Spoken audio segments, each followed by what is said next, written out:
Welcome to Staring into the Abyss. I'm your host, Richard Gerlach. With me, as always, is Michael Patrick Hicks. Hello. Matt Brandenburg. What is up? Vitlamy Mist. Hey, y'all. And the author of Cannibal Creator, Chad Lutzke. Hola. Yay! Hello. What's going on, Chad? Not much, man. I've been learning a lot of Spanish lately, so I had to utilize at least one word. Nice. I like it. You doing the Rosetta Stone? No, I'm doing Duolingo. Okay. Yes. Yeah, I've been putting about 8 to 9 hours a week in it. It's been pretty cool. Yeah, I like that app. That's a good one. I need to refresh my Spanish. Yeah. They have some like crazy languages on there. They have like Valerian from like Game of Thrones. What? Wow. Yeah. Yeah. Klingon. I bet you they do. I tried. Wow. I tried. Refreshing my Japanese a little bit on the Duolingo app, and no. They're like the things that I learned in university. It was not in the Duolingo app, and I'm like, nope, this is not correct. And I was getting pissed. No. I wasn't getting full marks for it. I was when I tried like Chinese in Duolingo, or there's like a Chinese version of Duolingo. And the Chinese I was learning was not what the app was teaching. And I was like, fuck this. Yep. Huh. Oh, wow. That's interesting. So I guess, Chad, you better be careful what you're saying in Spanish. Yeah. No, I mean, the Spanish one, I thought that was okay. But the thing is, with Japanese and Chinese, they completely have the grammar and the vocabulary structure completely different from European and English. Yeah. Well, yeah.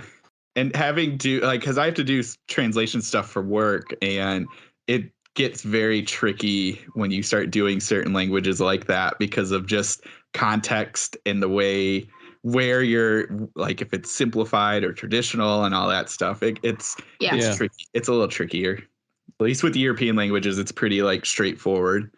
Yeah. Yeah. That's our fun translation talk. Interesting. For all you people out there. Going to bridge into our talk about Cannibal Creator pretty soon. So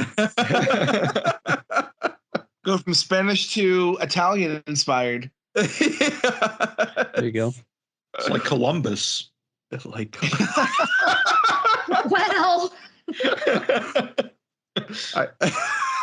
Omo. Let's not go there. Go kill some natives like Columbus. Oh, God.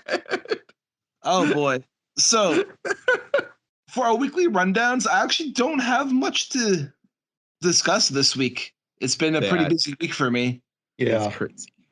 But I will say, I started Archive 81 on Netflix. Have you guys seen this one yet? Yes. Nope. Not yet, but it's really good. It's in my watch list with about a billion other things I don't have time for. I found out Winston Moorhead directed a couple episodes of it too, and that made me even more excited about it. Really? Yeah. I'll have to look for that because, we're about a quarter of the way through. So we're not very far, but far enough. I have 2 episodes left. Yeah, I'm only seeing the first 2 episodes, but it's super eerie and super creepy. And I just love the whole media restoration, lost footage stuff. Yeah. Yeah. How many episodes? 8. 9? I thought it was 8. I thought it was 9. I think it's 8 or 9. The thing I know, I had 2 episodes left, and I'm don't want it to end. Okay. Yeah. What are they? Hour each? Yes, 40 minutes, I think. Okay. Yeah. So it's not terrible. I mean, it's Netflix, so they can kind of just do what they want, So yeah, jack up your price every 2 months. There is that. $20 for that. Oh, Netflix. But yeah, it's I love it. It's been great so far. The soundtrack, I had to pick it up last week as soon as it came out. It's oh my gosh, it's the guys who did Annihilate, they did all the stuff with who's the guy who did Annihilation and Ex Machina? Those soundtracks are amazing. Yeah, it's that whoever the director is for those, which I know it, Alex Garland. I think it's Alex Garland. The guys that work with him, it's Barrow and oh my gosh, I'm gonna draw a blank on the other guy's name, but it doesn't matter.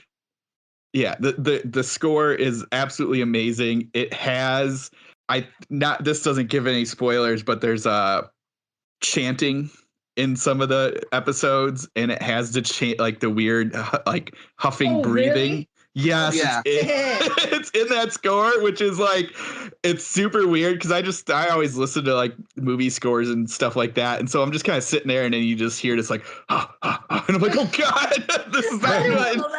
I don't want to listen to that and get maybe super influenced by it. I don't want to stand in a circle in my corner of the room. You don't want to join a cult, LeMay? No. I fucking hate cults. I mean, they're fascinating as fuck, but I fucking hate them. How can you hate a cult? What's the matter with them? Oh, God. Oh, the stripping of freedom and everything. So I will say, before I continue on, Benson and Moorhead directed episodes 3 and 4. Okay. Is that a two-parter? No. No. No, they directed those 2 episodes. They don't really do two-parters now in this binging world because you're just going to binge all of it. It's just one 13-hour show. Yeah. I mean, sort of. It does end, each episode does end, and you're like, oh, crap, and then it goes into the next one. We have more Benson and Moorhead coming out soon with Moon Knight. Yes. So we'll see how that goes. But yeah, Archive 81, it's one story, basically. It's not an episodic thing or what? It's one story. Yeah. It's it just each episode builds in the last one. Okay. So there's like miniseries. It's based on a podcast. Which I've never listened to. Did any of you? Nope. No, I didn't. Never heard of it. And now I just want to search for it. Right. Like, I'm wondering how similar they are, or like how they did it. I've heard from people who have listened to the podcast that they felt it was super creepy. Oh, excellent. Yeah. Same name for the podcast. It's Archive 81, 88, whatever it is. 81. Yep. Look up Archive 88. Okay. But for me, that's it for this week. You son of a bitch. You tricked me. Yes. Gotcha. What have you been up to this week, Mike? I have been slowly working my way through Steve Stred's Mastodon, which comes out, I think, right when this episode releases on Thursday, so it should be out by now. Nice. I am about 75% of the way through, and based on what I've read thus far, I'd encourage you guys to check it out. This one is about a boy named Tyler. Shortly after his birth, his mother disappeared in the forest that they were hiking through, and now, I want to say like 17 years later, now his father has disappeared in the same woods after a plane crash. So Tyler is forbidden from entering the woods. It turns out that the area his father is missing at is owned by the Canadian military. And they've got all kinds of crazy shit in there. It's basically their version of Area 51. So he proceeds to basically tell everyone who told him to stay out of the woods to fuck off. He's going to go find his father, and he goes into the woods and finds all kinds of creepy shit. It's kind of like a riff on Lost and the X-Files and a little bit of Jeff Vandermeer. You had mentioned Annihilation earlier, and that's kind of what this is reminding me of. I'm getting a little bit of Annihilation vibes from it. There's all kinds of strange creatures lurking in the forest, and what the hell was that military ship? The Philadelphia experiment? Yes. Where like the people, whatever happened, like they merged with the battleship, and their like body parts are sticking out of the hull. You get some of that with people. Like he stumbles through the forest and finds this guy who's kind of like embedded in the tree. Nice. And throws a rock at him and knocks the guy's arm off. Because that's the first thing you gotta do when you encounter something like that. Yeah. Well, I mean, who wouldn't? Yeah, totally. He doesn't need help. He probably didn't find a stick, so he just had to throw a rock instead. Well, the guy's like 20 feet up above him. He's trying to figure out if this guy's still alive or not. That's why I didn't find a stick. So I was like, rock. I find a rock. Yes, rock's good. Well, a rock has better velocity to it than just a stick. You throw a stick, there's no guarantee. Rocks are famously known for being soft and just getting attention. Yeah, so the rock knocks the guy's arm off, and his arm is like petrified wood. How hard did he throw this rock? Not hard. It just kind of like bounced off him. But he's been up there for so long, evidently, that his arm can just fall off at the slightest breeze. Was the guy talking in the tree? No, I don't think so. I'd have to go back and take a look as to why he was doing this, but I can't. That would have been scarier if the guy was still talking. Like, you took my arm out. He's like Treebeard, and he starts complaining about squirrels. They're making an awful mess. It's just a flesh wound. No, that sounds awesome. I've had it on my Kindle for a little bit. I need to get to it soon. Yeah, it's actually really good. I can't remember at this point, thanks to COVID brain, why exactly he was throwing rocks at this guy stuck up in the tree, but it's just what he does. That's his nickname, old rock tosser. Oh, back at home, he's always tossing rocks. His mom's like, "What the hell are you doing, rock tosser? Can't help it." Well, his mom has been missing for 17 years. He's never met her. Yeah, because she's scared of him throwing rocks at him. Well, that could be, but we don't know. There's all kinds of shenanigans going on in these woods with experiments and monsters, and you don't know if there's been like some kind of breach in reality, if it's another dimension intruding on this area, and that's why the military has the land cordoned off, and they've got soldiers hiding in the woods trying to like deter people from coming in, or capturing them and imprisoning them for life, or just outright killing them to keep this area secret. It's like an intense escalation. Yeah, there's a whole bunch of shit going on in here, and they've got cameras set up in the woods, so he's got to like sneak through and try to figure out his way around. And why doesn't he throw rocks at the cameras? Well, because that would detect them that he's there. It's better to just throw rocks at dead people stuck in a tree. Dumbass. They don't speak. They don't speak. They don't speak. They can't speak. Yeah, exactly. It's just a dead guy who's murdered. It's a crime. Yeah. If they can't speak, I'm going to throw rocks at them. Well, technically murder laws only apply to humans. I don't think they apply to tree people or people who are like melded in a tree. Like sticking out of the trunk of the tree. I think if you're sticking half out of a tree like that, like in the middle of the trunk, rock at you. Well, I think you have bigger problems to contend with if you've somehow survived that. I don't know, man. Like, seriously, he survived for 20 years, and 2 seconds this guy comes in and just ruins his day. I don't think this guy has been living in part of a tree for 20 years. He could be feeding off the tree. He could be one with the tree. No, that didn't happen. What's going to be funny is Steve is possibly listening, and he's like, damn it, why are they stuck on the stupid rock? This guy's trying to give a recommendation, and this other asshole's going all over. Gives a whole new meaning on this fucking show again. Gives a whole new meaning to the term tree hugger. For sure. Yes, exactly. That was a scene he had to cut. He was like, he's doing like last minute edits before this goes out. Like, I got to get rid of this tree scene. The fuck? I thought it was cool, and then Brandenburg started going off on it. Fuck this guy. You know what? I'm not even releasing this book anymore. That's how we do it.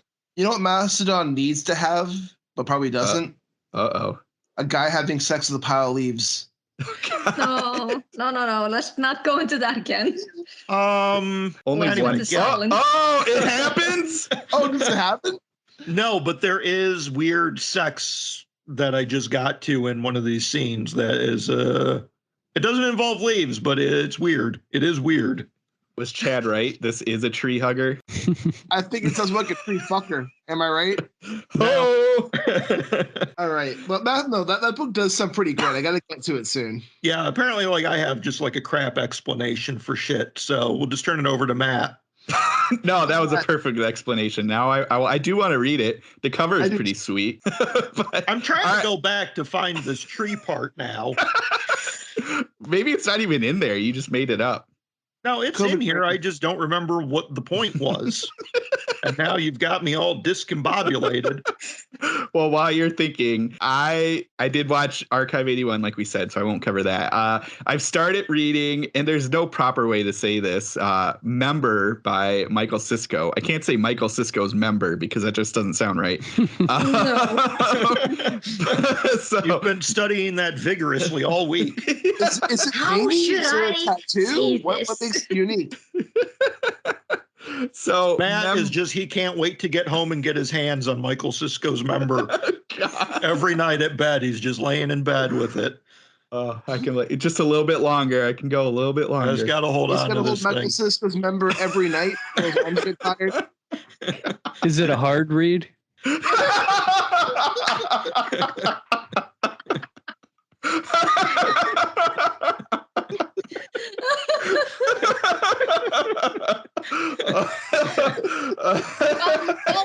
We're done here. We're done.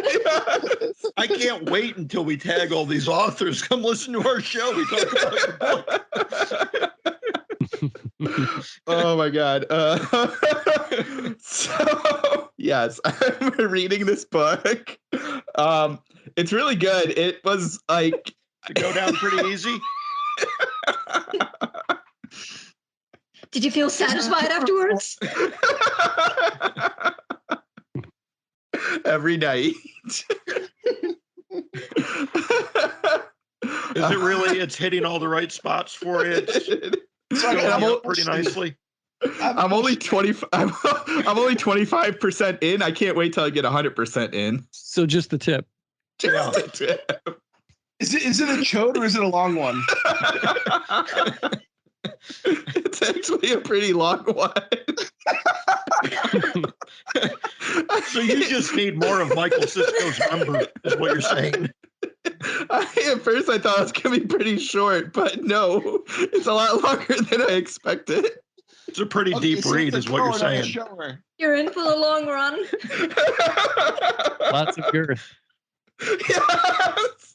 It's a grower, not a shower.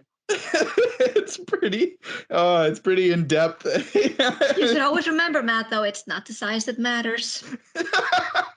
How thick is it, though? Is it girthy? It is. Pretty thick. It is. Weighty. It is. According to Kindle, it's going to take me hours to take this whole member in. Does it have a dust jacket? No, it's straight raw dog. Okay. So they haven't sleeved it at all. Nothing. Nothing. It's pure uncut member. Just right in there. It's So right what's this member about? I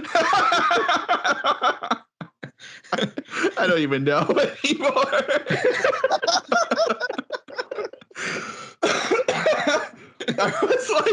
I've been trying to think about how to like tweet it out because it's actually really good, but I'm like, there's no proper way to type this without it just sounding horrible. So I don't think it sounds horrible at all. What's the matter?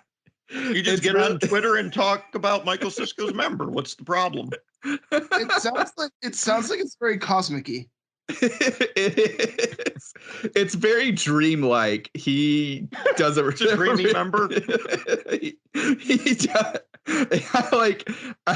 It's really bizarre. Yeah. I don't even know.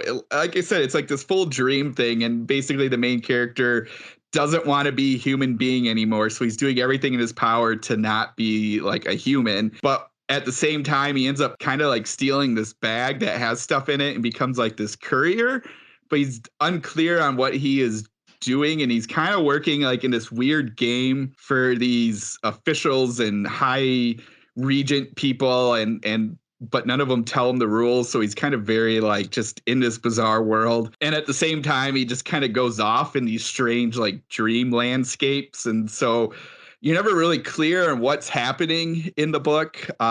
Even at the beginning, he kind of explain like it's first person and he's talking to us, this main character, and he's just kind of like, well, I don't want to be human. I like to sit in these weird dreams. And then he's talking about he's like, I'm going to write stuff in parentheses. And then it's like pages that are within a parenthesis, and it's just super wacky, but surprisingly somewhat easy to read. I've read a lot of stream of conscious and strange stuff, and sometimes those can get really like you get tripped up a lot because you're like, I have no idea what's happening or where we're going. But Michael Cisco, he does like a really good job of at least keeping you grounded in where you're at. It's a strange world and it's really just bonkers, but at the same time, you're never completely lost and just like, oh, it's just a bunch of pages of nothing.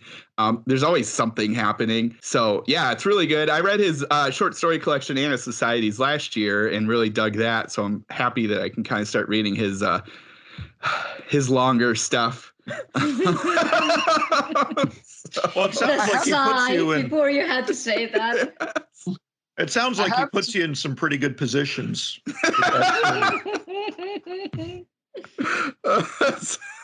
That is it for me this week. I have this book on language on my TBR pile. I need to get to that one soon. Yeah, no, it's great. Like, he's so under the radar, but I think he does some really cool, weird stuff. Well, apologies to Steve Stred and Michael Cisco, but hey, free promotion. You get what you pay for on here. Vit LeMay, what have you been up to this week? I actually have been reading a lot. Managed Vit LeMay's afraid to answer now. Nah, not at all. I don't know. I don't think she's reading the member book, so I think she's good. No, I'm good with that. Thank you very much. I finished reading Cannibal Creator like on Monday, and then I decided to tackle With Teeth by Brian Keene. Yes. Yeah, it's a really good one. Yeah, it actually was my like first introduction to Brian Keene's stories, so it's made me more interested in seeing the other books that he has written. Might tackle maybe Gothic. What was it called? Is it called a Gothic story? No. Oh, Urban Gothic? Yeah, Urban Gothic, yeah. That one was good. That was. With Teeth is Urban a pretty Gothic good starting point. It's pretty gross, but it's pretty good. Yeah, I mean, I can handle gross. I mean, I handle the fucking nest, so I should be fine. Oh, the nest doesn't have anything on Urban Gothic. Yeah. Okay. Okay, then I get it. I better, buckle up for that. Yeah, it's Urban Gothic is a lot more splattery, and it's a bit more hardcore than With Teeth. Okay, nice. I mean, yeah, I mean, it was kind of splattery With Teeth, but if it has more in Urban Gothic, I'm definitely in for it. Oh yeah, Urban Gothic is like start to finish. It's full on splatterpunk horror. Yeah, it's like Texas Chainsaw Massacre, House of a Thousand Corpses, kind of just craziness. Yeah. Oh, nice. It's With Teeth is a good starting point for your career endeavor there. Yeah, I thought so too. And it didn't hurt that it was also a vampire story, so I really enjoyed that. Yeah, and a neat take on the vampires. I liked how he did those. Yes, except for the fact when I was reading it and this popped into my head and I couldn't help laughing the entire time. That the description of them when the main character sees them in the cave, and I just immediately my head went to naked mole rats. And I was like, no, and then I couldn't help laughing. And I was like, okay, so I'm gonna see naked mole rats the entire time these creatures go out. But thankfully, another transformation happened. I'm like, okay, I can see past that now. Didn't happen to another person in the story, so I'm like, okay, that's good. That does sound like it would be an awesome book, though. Naked mole rats. Yes, naked mole rat vampires. Yeah, we need more mole rat horror. Yes. Attack someone write like a really horror version of Kim Possible. That'd be Kim Possible. That'd be awesome. It could be like The Nest, but with naked mole rats. Yes. This is some island full of naked mole rats. Oh, you have Castaways then by Brian Keene. Does that have naked mole rats in it? It's got an island with people trapped on and these cannibalistic tribal-like creatures that feast on the people that have been straight on the island for a Survivor-type game show. Interesting. Okay, I might just pick that one up for next week. No mole rats, though. I don't think. No, but I mean, I like these. I like these kind of Survivor type, trapped on an island stuff. Yeah, I like those.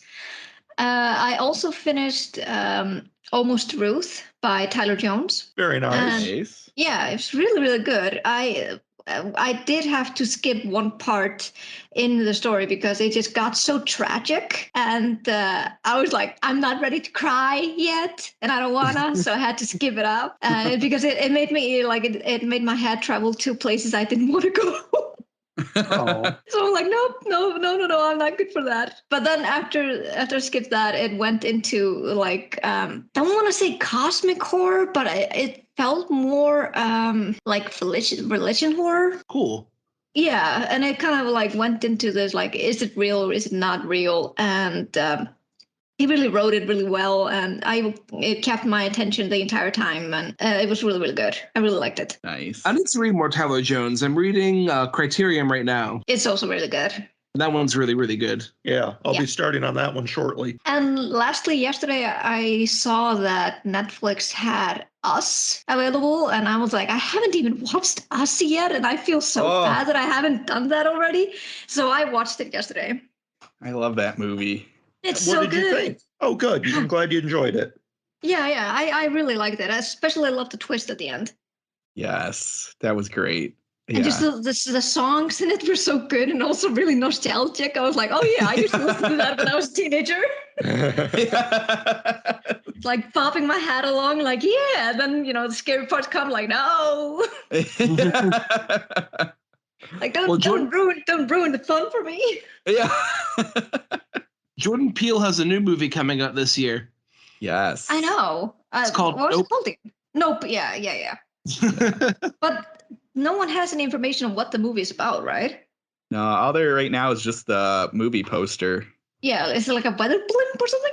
Yeah, it's like a balloon with like a kite tail, and then it looks like a small town underneath it. So it'll be good. Yeah, It'll be definitely. Good. I like what Jordan Peele has to offer. I really like it. Yeah, I think it's awesome that he's just going straight horror. He's like, yep, this is what I'm doing. Yeah, even though he is, making these kind of new takes on the horror, he still sticks with some of the old horror tropes. Like I definitely saw it in Us, with the father figure, like, you're just dreaming, honey. There's nothing wrong. And I'm like, oh, you are so wrong. Yes. Like, always trust your wife if there's something wrong. Like, don't you give me that shit. Seriously. Oh, I love the dance battle. I mean, not really dance battle, but you know what I mean? The dance fight at the end, that was just amazing. And then the whole thing, Lupita Nyong'o's voice was just it was so amazing. good. I liked all the black flag references in there because of the bars. There's a few black flag references in there. Yes. There's a ton of it in there. And because of the bars, they basically say 11-11, Mm-hmm. which represents a big part of the movie. Yeah, exactly. Oh, that's awesome. Yes. Oh, I need to rewatch that. Dang it. Me too. I guess on Netflix now, so we can fix that sometime soon. Yep. It's all right. I own it. Theaters. I haven't seen it since I started in theaters. All right. And Chad, what about you for this last week? I've been reading Dracula. I've never read it before. What do you think? It's an easier read than I thought it would be. I thought it would be really dense and that I would understand like every other paragraph, kind of like when I read H.P. Lovecraft or Poe. It's like I like them both, but I don't understand, a fraction of what I'm reading. So it's not like that at all, but it is a little wordy as far as the dialogue and stuff. There's lots of praising each other and a lot of filler. Yeah, I mean, I don't know that I would call it filler as much as just the dialogue is very wordy. Like everything in there seems to be needed, but the way that they go about, like when they're compliment each other, it's just this paragraph of, instead of saying, you know what, you're pretty cool, it's like this whole paragraph of how they are cool and why they're cool and why they think they're cool, but that they're, and it's just a lot of that. Even in the middle of, even in the middle of some intense scene, they're just like, it's like, did people really talk like that? Or they were like, get the F out of here, it's Dracula. But they're not like that. They're like, At what part are you there? Speech. I'm about 30 pages from finishing it. Oh, okay. So yeah, you noticed there was a lot of it in Mina's letters. Yeah, there's a lot of everybody's journal entries and diary entries and newspaper articles and stuff. I like the way it's written, and I've been trying to read it knowing that like this is the origin of something. Like this is something we all take for granted now, but at one point this was brand new. Yeah. Kind of like when you watch Psycho and you already, even before you ever watch it for the first time, you know all about it. But you have to kind of like, suspend that and be like, at one point nobody knew about this. Like this was the beginning of something, and that's how I've been reading Dracula. And it's I have really enjoyed it. Oh, good. Yeah, that's awesome. Yeah, no, Dracula's a fun read. Like, I feel like a lot of the H.P. Lovecraft, I think, is way too dense for his own sake. And his style's even antiquated for like the time he was writing it in. Mm-hmm. Like, he was like, hey, I'm going to try to write fiction in the 1920s the way they wrote in the early 1800s.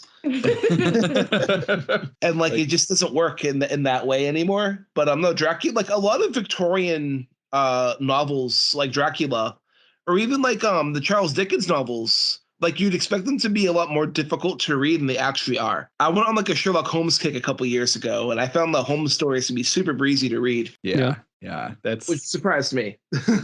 Yeah.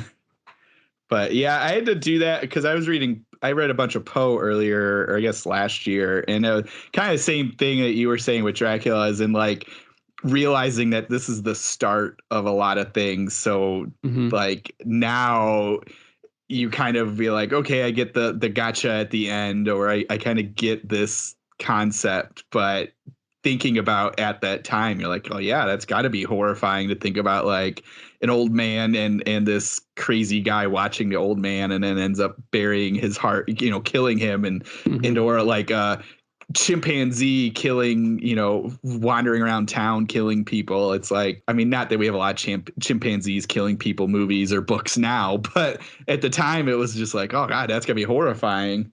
Yeah, it's always cool to go back to the classics like that and think about it. I actually need to read the book for Psycho sometime soon. Yeah, I just read. I don't think I ever talked about this during Christmas. I read and talking about H.P. Lovecraft, the Robert Bloch. I read a collection of his mythos stories, and that was really cool to see what he could do. And it did make me want to read more Robert Bloch stuff, because his style, like he fouled a bit of the old like H.P. Lovecraft stuff, but you could tell what was more his twist to it. And I really enjoyed it. There was some really cool, weird stuff in those stories. Well, I think we're ready to shift gears and talk about some cannibals. What do you think, Chad? It sounds good, man. Yes. So that's what I came on for. Let's cut all this bullshit. We're done. No, I'm fine. Cannibal Creator was a fucking blast to read. Oh, thank you. Yeah. So much fun. It was fun. Yeah. Appreciate that. And I just knew, having read your stuff, and in the beginning when you introduced these two kids, I was like, oh no, this is not going to be good for these kids. Yep. Especially when you had like the daughter with the monkey stuffed animal. I'm just like, oh no, this isn't going to end well. Definitely felt your influences from Ketchum and Off Season. Yeah. Yeah, definitely. So like why did you do this? Such an accusatory tone. Yeah. Why did you make this happen? I was getting ready to like take a nap and throw on a horror movie and kind of relax and take a nap, and I put on Lucio Fulci's Zombie, which I'd seen a couple times before, and I was just sitting there going, man, I love this setting, like this ocean, this island like setting, and I'm a big fan of Italian movies. I love the bad dubbing and the too loud footsteps and just all that stuff. Just the aesthetic of it. And I was like, man, I'd love to do like a island book like this, just something short, but not like a zombie thing. Mm-hmm. And then I started thinking about, I'm also a fan of all the Italian cannibal films. And so I thought, as I'm laying there thinking, watching the movie, I'm trying to, I'm piecing this all together. And then around that same week, I also watched, I think it was called I Eat Your Skin, which is another, it's dated as like 60s or 70s, but it looks like it's from like 54, and it's not, but it's black and white, and it's kind of a silly movie, but so it just kind of, I don't know. I thought, well, I'll write my own thing, and I'll have a cover that looks like kind of like a VHS, on the back and the front. And I went to my office like later that day or whatever, and I made the cover. Hadn't written anything yet, and it was like the end of October, and I was going to do the NaNoWriMo thing, and I thought, well, I'll save this for NaNoWriMo, and then in the meantime, I had the cover done, and then I did something I never do, and that is I outlined about half of the movie. Yeah. And I've only done that once before, and that was because I was being paid to write something, and I had to do this extensive outline before I did it. But none of my books or even short stories that have ever been outlined. And so I did that, and then just wrote it. I think it took about 3 weeks, and I just wanted to do something different. I've been wanting to do some kind of slasher thing, which Tim Meyer and I have been talking about for the past year. We keep throwing out ideas, and then we finally came up with an idea that we were going to for sure use, and then Dave Grohl puts a movie out that does it. So now we don't know what we're going to do. Oh, God damn it, Dave Grohl. Yeah, That's fun though. But yeah, that's how it came about. Nice. Awesome. Yes. Well, 3 weeks. Yeah. Yeah. Damn. How many hours were you writing? I don't know. I write fairly slow, but I was putting in, around 1,1700 words a day in there. Nice. I mean, I'm thoroughly impressed because I'm a slow writer as well, and I write everything by hand. So I'm like, oh, damn, that's amazing. I think I wrote a lot of this by hand too. I switch it up. Sometimes I write on my laptop. Sometimes I grab a notebook. Well, Villame, I guess you got to step up your game now. Yep. Let's go, Phil. There you go. I mean, I have written 4 chapters of this week, so that's pretty good. That's good. Good. Sounds like we've got a writing competition here. Uh-oh. My problem is Chad is probably going to win for sure. I mean, I just can never read my handwriting, so I'm always like, I just have to type it. Yeah, it's pretty bad. I can't help it. Yeah. Is it like Dr. Bad? A bit. Mine's worse than Dr. Bad. I just scribble a lot. It looks like serial killer wrote it or something like that. And so I'm like, I better just type this. You'd be surprised how many serial killers actually have really neat handwriting. Oh, fair. It looks like a child wrote it then. Well, I'll have to say I enjoyed the twist. At least it might not be a twist, but just the change up of having it be this like almost science experiment. Yeah, I thought that I like because then, I mean, I think the big thing with that tied to the actual cannibals is that I don't know if they're American. Maybe they're not like a native from an island. They're American. Yeah, they're like black. They're white. I mean, I don't get real specific, but some are pale, some are darker skinned. Yeah, it's just that concept of, and you even say it in the intro, which I really enjoyed the intro, kind of your thoughts on certain cannibal movies and what they did. But the fact that it's humans in general are just monsters, and how quick the idea of, well, I guess we can go into the story, but I just liked what you did to make these people cannibals. I thought that was like a really neat and monstrous kind of concept, as opposed to just like, it's like a thing. It's just like, no, they made these people do this. Like a social experiment. Yeah, it was cool. That was a great and unique twist, I thought, on usual island cannibal horror trope. And not a spoiler, that's something that is revealed right in the first chapter when we're introduced to the scientist, and then it kind of goes on to the background slow boil as we're introduced to the family that ends up on this island unwittingly surrounded by these cannibals. Kind of weave back from their experiences back into the scientific experiment that's being run behind the scenes. So like very basic concept for listeners is we have 2 families. We have it's Kevin, Caleb, and Vicky, and then Ross and, oh my gosh, why am I thinking Jennifer? Yes. And then their daughter, which was Miriam. Melanie. Yeah, I'm close. and then Carmen, which is the nanny, nanny for Kevin and Vicky and their child Caleb. And so anyway, they're going on a trip. Kevin and Ross are writers, and they were going to go and work on some island vacation trip while the rest of the families enjoy. They fly. Their plane crashes. Well, their pilot has a stroke and the plane crashes on this island, and that's when they run into cannibals. They're on their way to Barbados for like a vacation for the family, but those two are going there just to sit down and write the story, like the book together. Yeah, it's gonna be like their fourth book in this series, or the finishing book in the series. So yeah, but then they get on this island and very quickly things go absolutely wrong. No mofongo for them. No. I liked how and I know I talked about the two kids at the introduction, but like really quickly a lot of people get offed.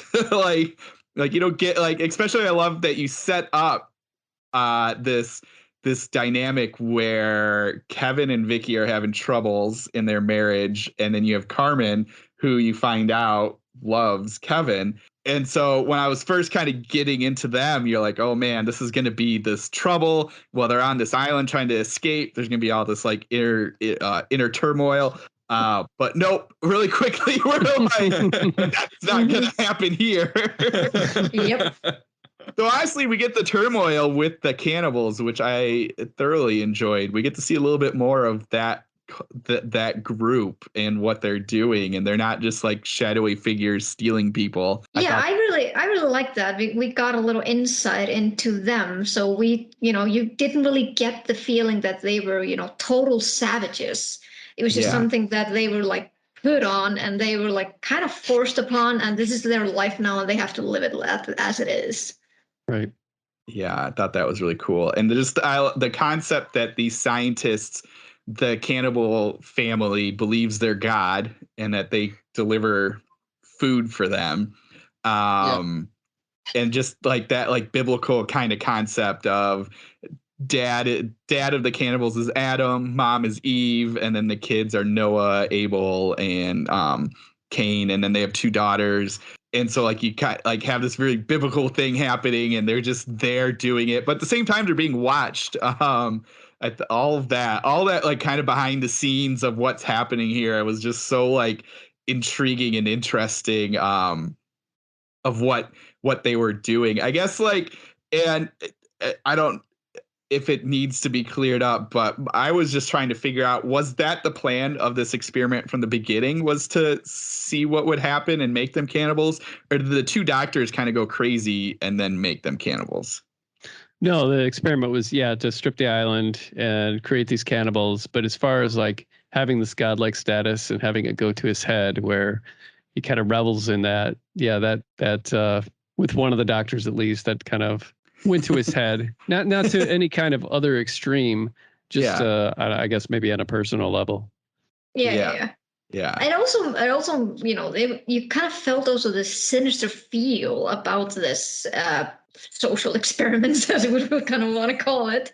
And you don't go and you kind of wake about who is doing this, and the entire time that when the doctor was explaining it, I kept thinking, where are they going to get food for these people? Are they just going to go to Barbados, see like a poor family, like, okay, these could be good food, let's just ship it off to them?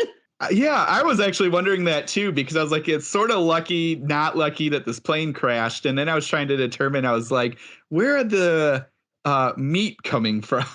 Like where they were finding these people and or kids. I thought there was all these little like little phrases and stuff that you throw in there, which was just absolutely perfect, and like builds this nasty imagination of like them talking about the children being delicacies. It's just like, oh God. Sweet meat was soft. Sweet, soft meat. I'm like, ew. Because I think that's one of the things that and Rich and I were talking just a little bit before recording, how this, like, for people listening, it's just isn't like it's not. I don't know. I'm not trying to sound. It's not super graphic. It plays a lot with your imagination. There are definitely graphic moments, but like again, if you're listening and you're like, "Oh man, I don't," some of the cannibal stuff just freaks me out. It's not just wall to wall people getting skinned and eaten and everything like that. It's there's a lot more happening, which I really appreciate, and a lot. Oh yeah, go on. Methodic. Yes, yeah, it was definitely. Because when you think about these kind of savage cannibals, you don't really think of them saying, "Oh yeah, we need to salt this. We have a lot of food. We need to store this." Yeah. Yeah. I didn't see any sense in having every single death like thoroughly, like that would just bore me. To have some of it be graphic to the point where it would hit you, but then you just. If every single kill and every single detail of the cannibalism or the gutting or whatever is filled out, then you're just desensitized and nothing is going to hit you. Yeah. And it just feels like a different kind of book, and like it's just for shock instead of telling a story. Well, you definitely balance the shocks wonderfully. I think there's thank you. It's a very visceral read. You get these nice quiet moments that are interrupted by sudden bursts of violence and horrific things happening to people. And the character work is really well done in this book too. Thank you. Yeah, I liked how Kevin, even though he admits to himself that he's been a shitty father. Yeah. But right after the crash, he kind of makes it upon himself like this his single mission is to protect his son and make sure that he survives this. And you definitely see that all the way through, no matter how horrific it was. Yeah, the crash definitely gave him a different perspective. Yeah. Yeah. Yeah, that was a lot of that. I liked the concept of like, even with Carmen at the beginning of when this plane crashes and her neck is snapped and she's kind of sitting there and he's already like thinking, well, I don't want my son to see this because the scars like will be there. I thought that was a really smart way to kind of do that and kind of build this connection between them. So yeah, I love that. And again, for listeners, they eventually find God, this family, and they get trapped. They get caught because they're going to be sold off or they're going to be fed, and they're in these, and we even get this kind of in the beginning of the book too, but they're in these like cells, and there's crayon drawings on there. I read which was disturbing. So was that kids, adults? Was that just people going crazy? Like yeah, just kind of, I mean, I didn't give a lot of detail for that, just like people having, but yeah, children, and plus I had self-centered the beginning of the book initially.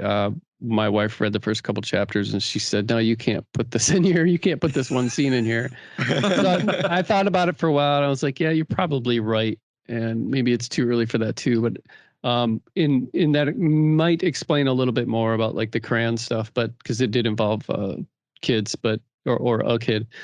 But yeah, basically just given like given a crayon or whatever to pass the time within the cell, and just what are you going to do in there other than just try to have hope, and just like when someone marks on a wall, like it passes the day with marking on in prison or whatever, when you see in the movies or the cartoons when they've got like the grid of, or the check marks of how many days they've been in. But more like drawing their own scenery, drawing what they hope to, what they miss, what they hope to see.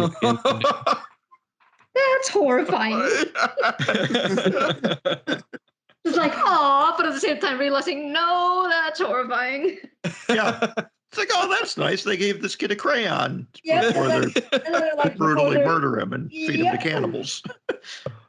Chad's so sweet, you son of a bitch. So did you pull anything from movies? I mean, like, I know the general idea, but did you put any like Easter eggs or anything in here? That's a good question, because I usually do, but it's usually like music related. I don't think that I did do anything like that. No, not really. Not that I can think of. Yeah. I kind of felt like it was not that it was an Easter egg, but like I felt like there were vibes of the island of Dr. Moreau. Yeah, sure. Mm-hmm, definitely. I like the Jaws references early on in the book as well. Oh yeah. When like it's a PG movie. Yeah. Yeah. Yeah. For life watching this shit. And they get stuck on an island where things get even worse. Yeah, like you shouldn't be worrying about sharks there. Yeah. He can watch whatever fucking movie he wants now when we get off this. 'Cause Yeah. everything's going to be tame in comparison. Yeah. Or a trigger. Yeah, well, yeah, okay, that too. Thankfully, he'll have plenty of scars he can bury his emotions under. There you go. You did. I mean, did. he will. You added a punk rocker at the airport. That was sweet. Oh yeah. I was like, oh, the guy with the mohawk and leather jacket. That's awesome. It's got to nail home the 80s vibes. Yeah. Oh yeah. Back when a writer and office worker could have a full-time nanny and still have money left over. Very 80s. Yeah. Oh my gosh. So what? I'm trying not to spoil anything because I mean we've kind of spoiled a lot already. But yeah, I'm just trying to say. We've been pretty spoiled out. That ship has sailed. It's all right. We haven't gone into too many details of what happened. Not really. But this is what people should be expecting when they're seeing this kind of like reading these kind of stories. They're like, are people going to survive all this? Hell no. Yeah, exactly. And if they've read Chad's stuff before, they should have a vague idea of things are going to come up pretty suddenly and heart-wrenchingly. Yes. Oh yeah, it's especially the end. The end hit me hard. I'm like, well, fuck. Yeah. Yeah. That was something. I think that's what I liked a ton about this, and what makes it a little bit more real is the suddenness of death for people. There's no like build up or last hurrah. There's just a lot of like, oh no, somebody's gonna throw a spear and that's gonna hit like instantly or something like that. And so I really appreciate it. It just adds a little bit more realness to it. So you're not like, oh, I wonder what's gonna happen, or like the be right back or a Friday the 13th kind of thing. Yeah. Yeah, tension can be really, really boring sometimes. And as much as I love like Halloween and the Friday the 13th franchise, those parts where they're creeping from room to room and looking behind the shower curtain and open this door and opening that door, these 5-minute creep around scenes, they're just super boring. And there's no tension for me, Yeah. And it feels all very predictable. They're going to look at least in one or two spots, and then they're going to, then Jason's going to come out and kill them or whatever. And I just don't like that. And so I like, if I'm going to have something, I might as well just have it happen. Yeah, I mean, and it fits perfectly here because, these are fast fucking creatures. Well, they've been doing it for a period of time. Yeah. I guess we don't know how long. Do we know, like, did you have an idea of how long they were on the island? Not the families, but like the cannibal people. Well, I think it said, Eve had 20 been there years. Yeah, Eve had been there since she was 12. Yeah. Holy cow. Okay. So she was like 32. Yeah. So this has been going on for a while. The one thing, it's a small point, but what I really like, one of the things that I appreciated the most was kind of this interplay of God and how they view God and like the religious beliefs that have cropped up around the scientist, where when they first encounter the cannibals, Kevin and Vicky, their plane has just crashed and they see this, I guess it was the child, come out of the woods. They're like, oh, thank God we're saved. And then the kid is like, oh, thank God, food. Yeah. Fresh victims I can eat. Thank you, God. It's like they both have this very conflicting and wildly different view of what their savior is going to allow them. Yes.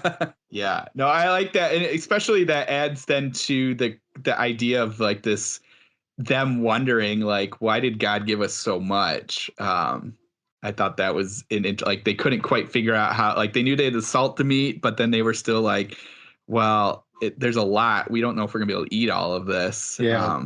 I thought that was really a good touch. Just and what it shows, and I think what's neat is throughout all of it, they're like, I don't want to say advanced, but they sort of have this, like, they have enough of a concept and an idea of like, well, we need to do this, this, and this, so we don't waste anything. And like they're studying, like Eve is teaching the children. I mean, they haven't regressed or anything like that. Yeah. So I thought I liked that touch to it. Did you have, like, if the family hadn't, like, was there like an end game to this experiment? Were they planning on letting these people go, or was this like going to be a forever experiment? We don't know. Oh, it's going to be open-ended. I can't imagine you'd want to let them back into the society. You're free. Can you imagine them going to a butcher shop and like, I don't really like the meat here. I like you behind the counter, though. Cannibals in New York. Let's do that. Just chug. What I really liked about this also, that you managed to portray like a dual aspects of survival. Yeah. You have two versions of a survival here in the story. The survival of the family who crashed on the island, and a survival of the family who was trapped on the island, and were forced to become cannibals. Right. And there's almost no real, with the exception of the scientists, no real antagonist. They're doing what they do. Yeah, exactly. I know it's a really, this is some situation that doesn't happen, but it's a situation that you might see happen. Yeah. Oh, yeah. I'm not to say that the government is out there doing this experiment, but I mean they're definitely doing stuff that we're not aware of and have been for a long, long time. Exactly. To what extent, I have no idea, but yeah. Was this the American government doing it, or was this, I thought for some reason it was like a Russian scientist. The reason why I put the Russian thing in there is because I tried to keep things in there that were so popular in 80s films, and every bad guy was like Russian. Yeah, that's true.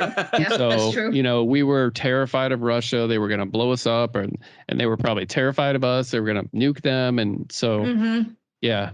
And that's probably why Stranger Things did it too, with their one season with having the Russian antagonists underneath the mall. Mm-hmm.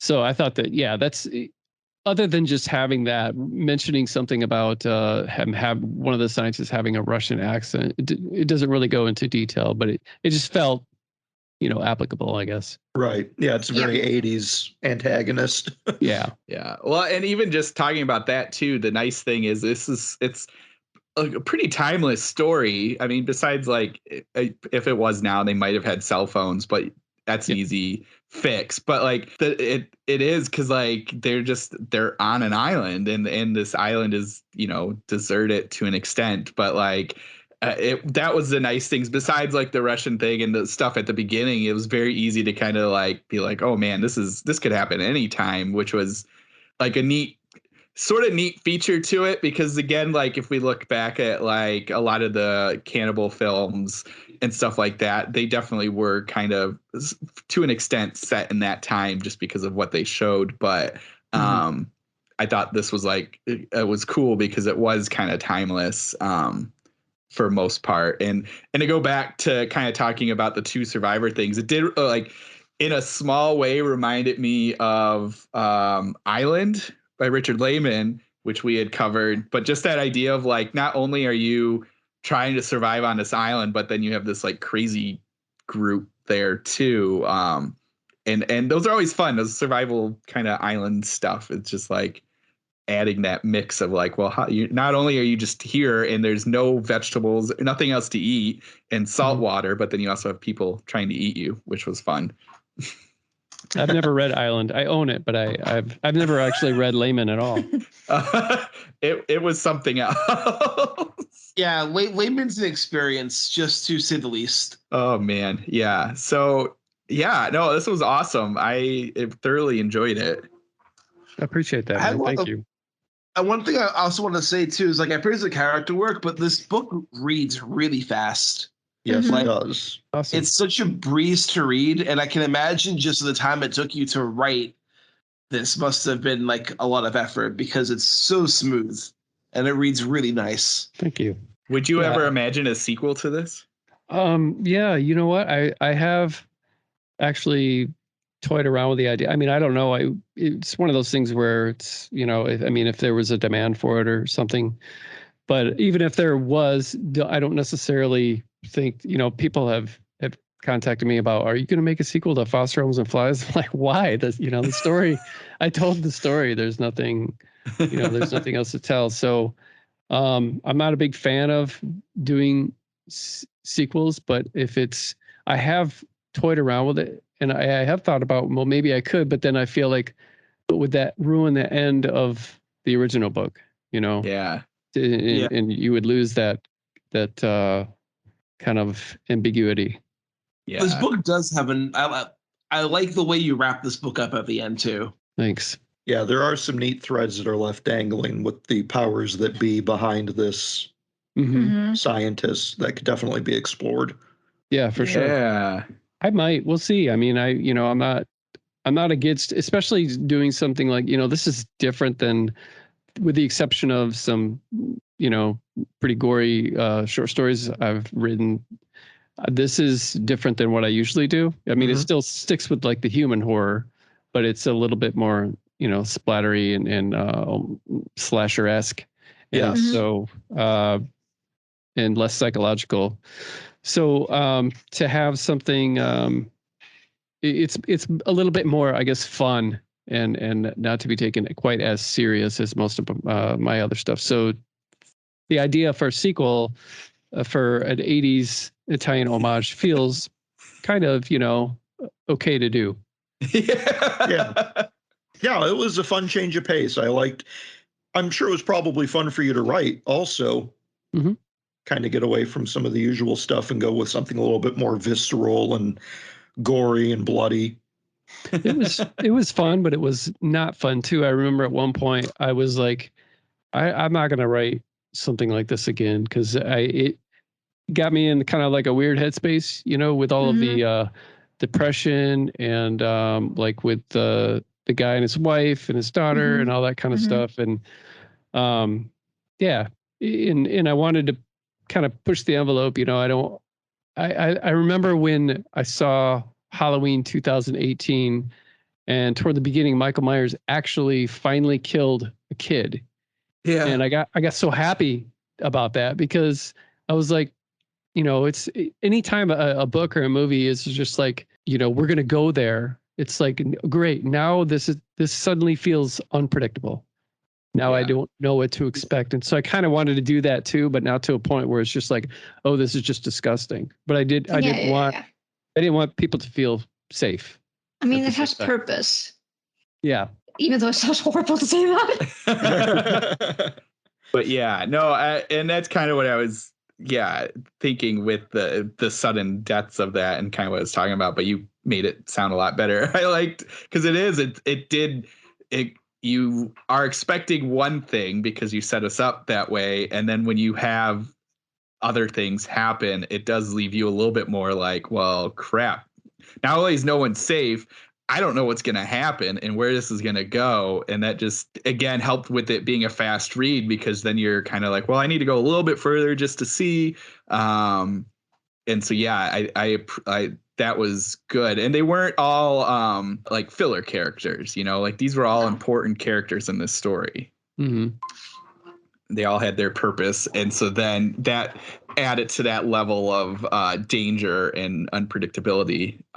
Because you weren't like, okay, well, I know this person's going to go because we need to have that extra death because the producer said we needed it or whatever like that. So right. That's always the case.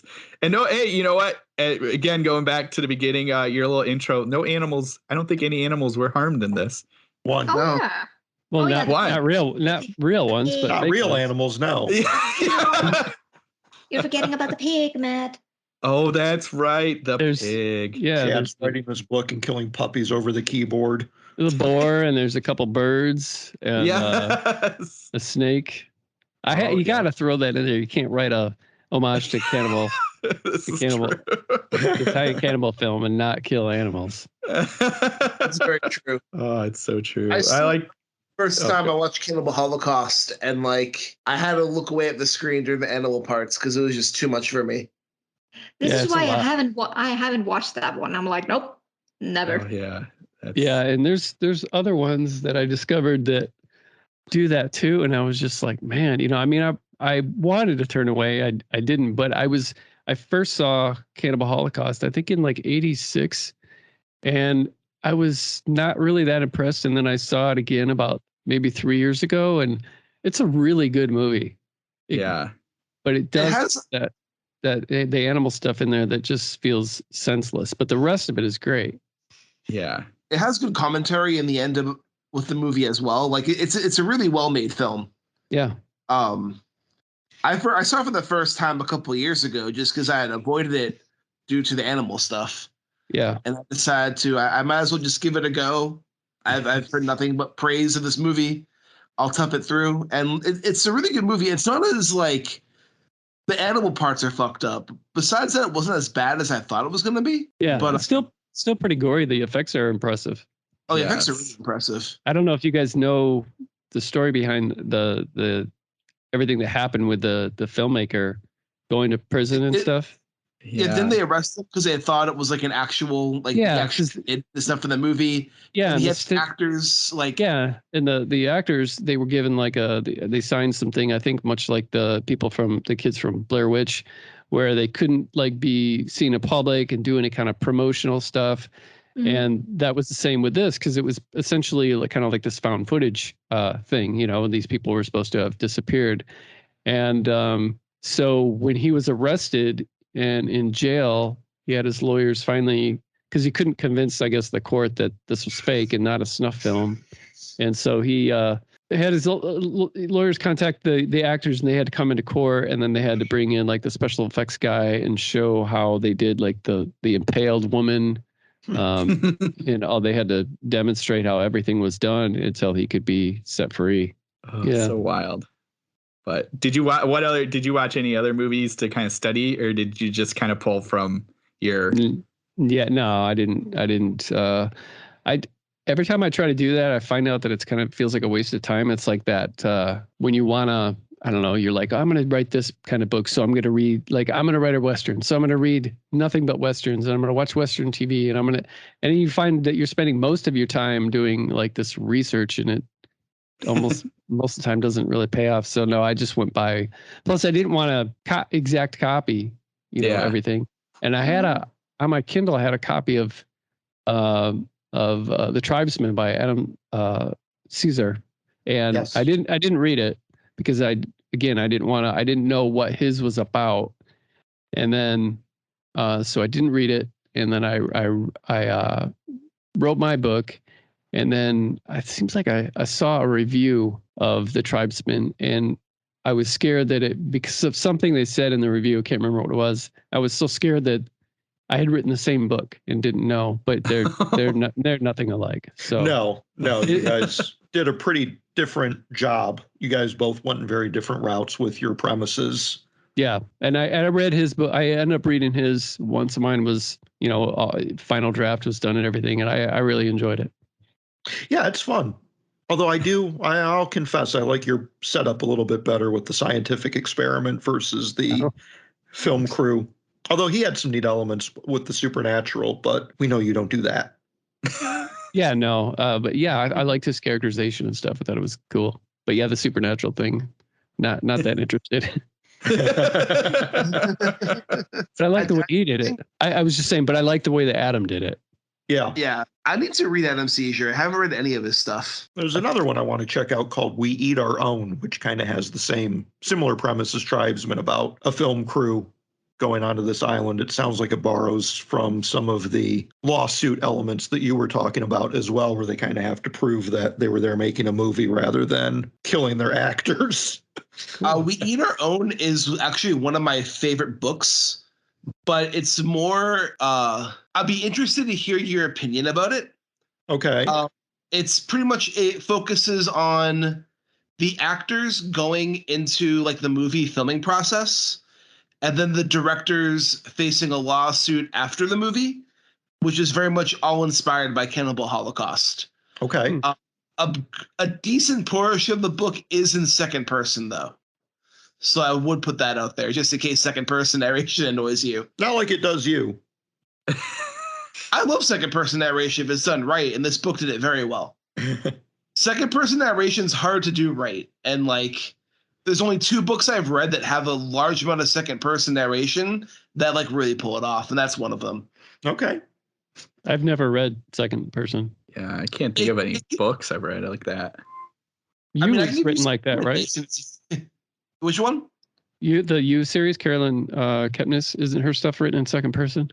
No, her stuff No. like it appears that way because he's constantly referring to the woman he's talking about as you, but it's written from the point of view of the stalker who's stalking this woman. Huh. So like it seems like it's second person at first, then you realize like no, it's all from this guy's point of view. Oh, okay. And he's like inferring her like feelings onto what he's imagining she's doing as like he's breaking into her apartment to like on her computer and stuff So it's just like a kind of a strange schizo narrative rather than second person. Not necessarily schizo, but just off the wall, I guess. Yeah. It's just he kind of has this feeling that everything he does is correct, and the person that he's stalking, he should always listen to him and stuff. Okay, I've never read those, but I'm. It seems like I did read the first couple of pages just to, and I do remember a lot of that You stuff. And my wife read it, and she watched the series on Netflix. So, but yeah, I haven't seen or read it. It's good stuff. I like those books a lot, actually. I heard I they're do great. too. Yeah. I would say We Eat Our Own, if you're interested in like an ode to Cannibal Holocaust, it's worth checking out. But don't expect like extreme horror elements because it's more focused on like the psychological toll that filming the movie took on the actors versus like the actors having to disappear and how the director's in court and kind of what happens in the court trial and how the director's trying to prove this didn't happen. And it kind of goes back and forth between a few different points of view. Nowadays, for the most part, I don't expect extreme stuff from mainstream publishers. So I got an audiobook, and the audio narration for that book's fantastic. Awesome. Well, I'll check it out one day. I've had it on my Kindle for several years now. I want another book from that author, actually. It's really good. I digress. We're back to Cannibal Creator. I do think for fans of your stuff, Chad, this will be a nice, like, something different than what you normally put out. And I hope they like it a lot because I was a big fan of it. It kind of like it's something different, but it still has your essence. Yes. Yeah, that's what I've heard. I have read a lot of, I mean, I've got good reception, but I have heard a lot of reviews that most reviews will say that, you know, it's lacking most of the emotional stuff, but it's still there, which is kind of, it's, I started out writing as never want to be put into a box, and then accidentally I'm somehow this, you know, grief horror, emotional horror guy. And when I never set out to like, oh, this is going to make them cry. This is just how I write. And so now everything has to be to make everyone cry. Yeah, apparently. Guilty. That was in my review also, that it's not as emotionally devastating as your usual stuff, but yeah. It is visceral. It still packs a wallop. There's plenty of shocks to be had. I do think you have a good sense of emotion with the characters in this story as well. Like, I connected well with the father wanting to like fix himself and be a good father for his son, and his whole struggle with his wife and what they're going through. I really felt for all the characters in this book. Ross, I think Ross had a nice little arc as well. Poor Ross. Poor Ross. Not to be confused with Ross from Friends, because fuck that guy. I don't know if you guys know this or not, but Ross and Dr. Barnard are named after two authors who won a contest that I had. And so is it Ross Jeffrey and Steve Barnard? Yeah. That's awesome. Yeah. Oh, I didn't nice. that Barnard stuff. I have one of his books on my Kindle, and it sounds ridiculous. In a good way? Yeah, that's what. Yeah, The way it just this sounds like a podcast lot has of been fun. going, it's hard to say for sure. Do you have any other like exciting projects in the pipeline you could talk about, or are you still kind of working out stuff for this year, Chad?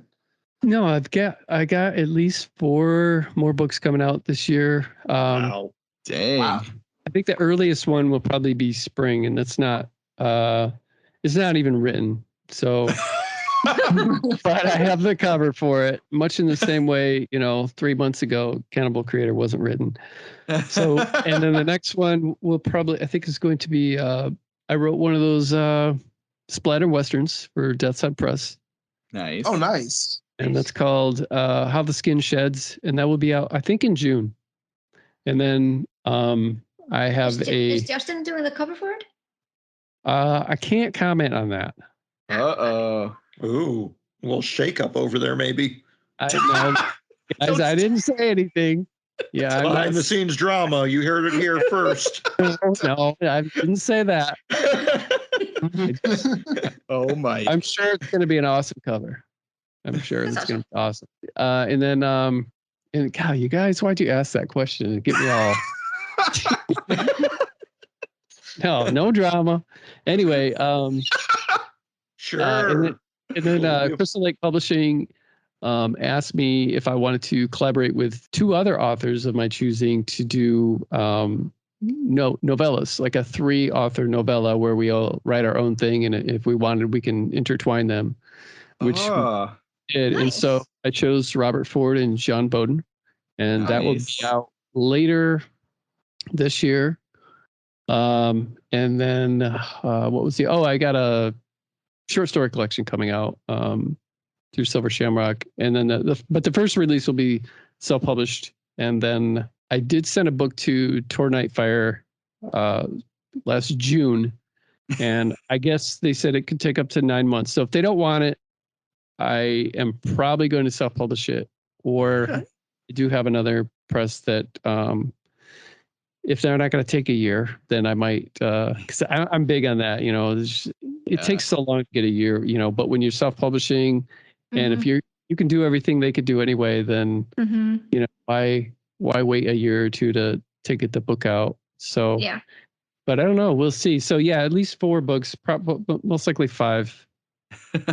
And I'm writing collaborations and stuff that aren't done, that those seem to take longer because we all have, different things that we're also doing. So I'll probably always have a collaboration going on with John Bowden. I know we have 2 of them going on right now. I don't know when they'll be finished. And I actually pitched, even though I don't like sequels, I actually pitched a Out Behind the Barn sequel to him.